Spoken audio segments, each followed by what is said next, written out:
Hello दोस्तों, कैसे हैं आप लोग। आशा करता हूं आप सभी अच्छे होंगे। रेलवे में 2024 में वैकेंसी आने का दौर शुरू हो गया है। लाखों कैंडिडेट रेलवे में ग्रुप डी वैकेंसी का इंतजार कर रहे हैं। लेकिन क्या आपको मालूम है कि 2024 ग्रुप डी के लिए नई एलिजिबिलिटी क्राइटेरिया जारी कर दी गई है। इस वीडियो में हम लोग जो नई ऑफिशियली एलिजिबिलिटी क्राइटेरिया जारी की गई है उसे देखेंगे। बात करेंगे कि ग्रुप डी में अब कौन कौन से कैंडिडेट एलिजिबल हो पाएंगे। जो पहले 2018 में या 2019 में जो सिर्फ 10th कर रखे थे, सिर्फ 10th पास थे, वो भी फॉर्म डाल सकते थे। लेकिन अब नई एलिजिबिलिटी क्राइटेरिया में जिनके पास ITI है या अप्रेंटिसशिप है, सिर्फ वही फॉर्म डाल सकते हैं। या 10th वाले यदि फॉर्म डालते हैं तो कितने सीट पे डाल पाएंगे। तो यदि आप लोग रेलवे ग्रुप डी के कैंडिडेट हैं, पूरे वीडियो को आपको ध्यान से देखना है। और यदि आप लोग चैनल पर पहली बार आए हैं या अभी तक भी सब्सक्राइब नहीं किए हैं तो कर लीजिए, ताकि जो भी रेलवे के आगे के अपडेट हो उसकी सही ऑथेंटिक जानकारी, ऑफिशियल जानकारी आपको मिलती रहे। क्योंकि आप लोग देख सकते हैं मेरा सिलेक्शन 2019 के वैकेंसी से हो चुका है। तो जो भी आपको यहाँ पे जानकारी मिलेगी वो बिल्कुल ऑथेंटिक होगी और सही होगी। आप लोग यहाँ पे देख सकते हैं ये official notice government of India, ministry of railway board ने जारी किया है, जिसमें आप लोग ये पढ़ सकते हैं, attention, educational qualification for railway jobs in level 1। यानी लेवल 1 में जो आपका जॉब आता है रेलवे में, जो ग्रुप सी अब है, पहले ग्रुप डी उसका नाम हुआ करता था, उसमें एजुकेशनल क्वालिफिकेशन के बारे में बताया गया है। आप लोग यहाँ पे पढ़ सकते हैं, the prescribed minimum educational qualification for direct recruitment of staff in level 1 of the pay matrix in civil engineering, mechanical, electrical and signal and telecom department and in the catering wing of railway is 10th pass plus national apprenticeship certificate granted by national council for vocational training और 10th pass plus ITI। यानी कि जो direct recruitment level 1 में किया जाएगा civil engineering department में, mechanical में, electrical में, सिग्नल और टेलीकॉम में और कैटरिंग विंग में, उसमें जिनके पास 10th पास, उसके बाद जिन्होंने अप्रेंटिसशिप कर रखा है वो एलिजिबल हो पाएंगे, या 10th के बाद जिन्होंने ITI कर रखा है वो एलिजिबल हो पाएंगे। नीचे आप लोग यहाँ पे देख सकते हैं, बताया गया है, these prescribed minimum educational qualification was however relaxed to 10th pass or national apprenticeship certificate granted by National Council for Vocational Training or ITI or equivalent for recruitment to level 1 post vacancy in technical department of railway notified under centralized employment notice 02/2018 and RRC 01/2019 issued by railway recruitment boards in February 2018 and March 2019 respectively। यानी कि यहाँ पे बताया गया है कि ये जो मिनिमम एजुकेशनल क्वालिफिकेशन है ये छूट दी गई थी 2018 के वैकेंसी के लिए और 2019 के वैकेंसी के लिए। इसमें नीचे आप लोग पढ़ सकते हैं, बताया गया है, it is for information to the general public that these relaxation in minimum educational qualification was only a special dispensation for recruitment being done under centralised notification employment number 02/2018 and RRC 01/2019।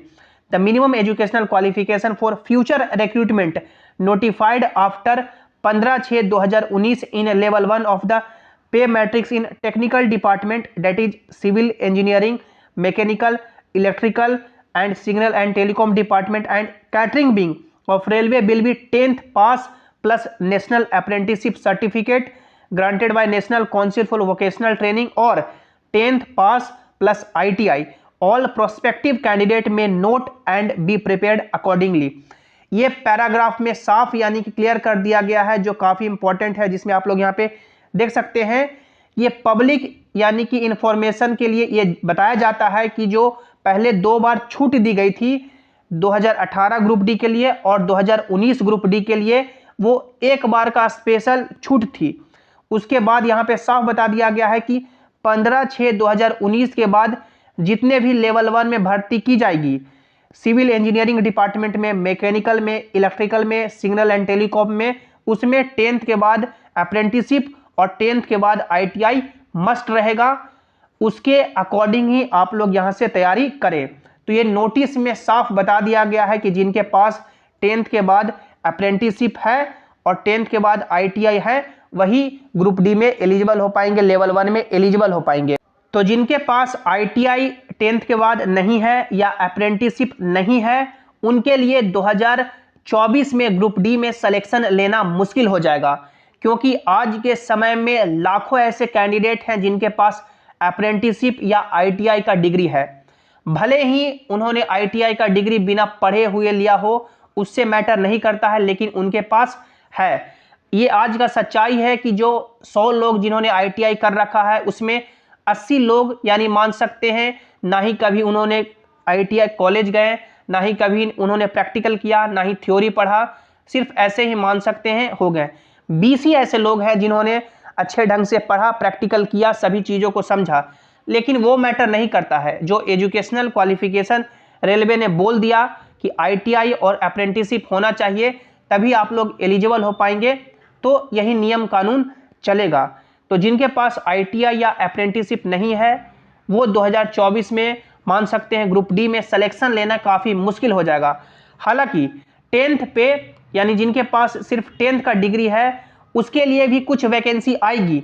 तो कितनी vacancy आएगी, सबसे पहले आप लोग ये देखिए कि कौन कौन से डिपार्टमेंट में ITI या अप्रेंटिसशिप मस्ट कर दिया गया है। तो सिविल इंजीनियरिंग डिपार्टमेंट में, मैकेनिकल में, इलेक्ट्रिकल में, सिग्नल एंड टेलीकॉम और कैटरिंग विंग। तो इसके अलावा क्या और भी डिपार्टमेंट बच जाते हैं, तो आप लोग किसी भी 2019 के जोन का नोटिफिकेशन देख सकते हैं, जिसमें देख सकते हैं ये आपका नॉर्दर्न रेलवे दिल्ली का है और दिल्ली में सबसे ज़्यादा वैकेंसी आपको देखने को मिला था। आप लोग यहाँ पे देख पाइएगा तो टोटल वैकेंसी दिल्ली में 13,153 वैकेंसी थी 2019 में। तो देखिए कहाँ कौन कौन से डिपार्टमेंट की बात की गई है। तो आप लोगों ने देखा पीछे की मैकेनिकल डिपार्टमेंट की बात की गई है। तो जिनके पास ITI या अप्रेंटिसशिप है वही मैकेनिकल में डाल पाएंगे, 10th वाले यहाँ से यानी उनका पत्ता है जो कट गया।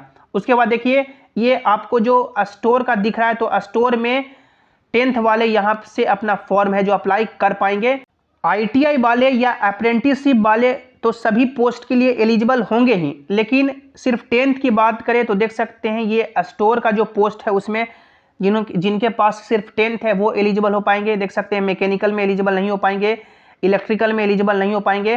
ट्रैफिक, ये जो आपका ट्रैफिक का पोस्ट है जो पॉइंट्समैन है, इसमें जिनके पास 10th का डिग्री है वो भी एलिजिबल हो पाएंगे। सिग्नल एंड टेलीकॉम में नहीं हो पाएंगे, देख सकते हैं इंजीनियरिंग में नहीं, इलेक्ट्रिकल में नहीं, इंजीनियरिंग में नहीं। उसके बाद देख सकते हैं मेडिकल में जो आपको यानी कि ये पोस्ट मिलता है हॉस्पिटल असिस्टेंट का, इसमें जिनके पास 10th है यानी जिनके पास सिर्फ 10th है वो भी इसमें एलिजिबल हो पाएंगे, इंजीनियरिंग में नहीं ही।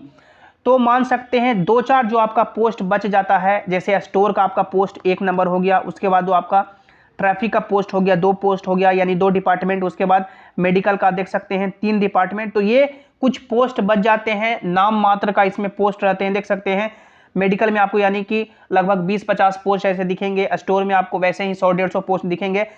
जो आपका पॉइंट्समैन है उसमें अच्छे खासे वैकेंसी होते हैं। तो ये आपको मान के चलना है कि 10th के बेसिस पे काफ़ी कम वैकेंसी आएगी। यदि 100 वैकेंसी आती है तो 10th के बेसिस पे मात्र 10 ही पोस्ट हो सकते हैं, बाकी जो सभी पोस्ट होंगे ITI और अप्रेंटिसशिप वाले ही डालेंगे। तो 2024 में जिनके पास ITI या अप्रेंटिसशिप नहीं है ग्रुप डी में सिलेक्शन लेना मान सकते हैं काफ़ी मुश्किल है।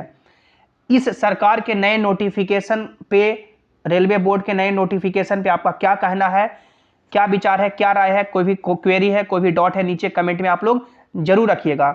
इसके रिगार्डिंग जो भी आगे फर्दर अपडेट होंगे, रेलवे के अपडेट होंगे, सबसे पहले आपको जे सिंह क्लासेस सटीक जानकारी के साथ देगा। तो आपको चैनल को सब्सक्राइब करना है, वीडियो को लाइक करना है और अपने दोस्तों के साथ शेयर करना है। और सभी इंपॉर्टेंट अपडेट के लिए आप लोग टेलीग्राम जे सिंह क्लासेस से भी ज्वाइन हो जाइए, ताकि जो भी अपडेट हो, जो भी नोटिस हो, यहाँ पर आपको मिल सके।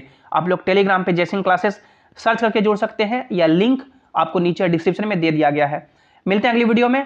Thanks for watching, have an awesome day.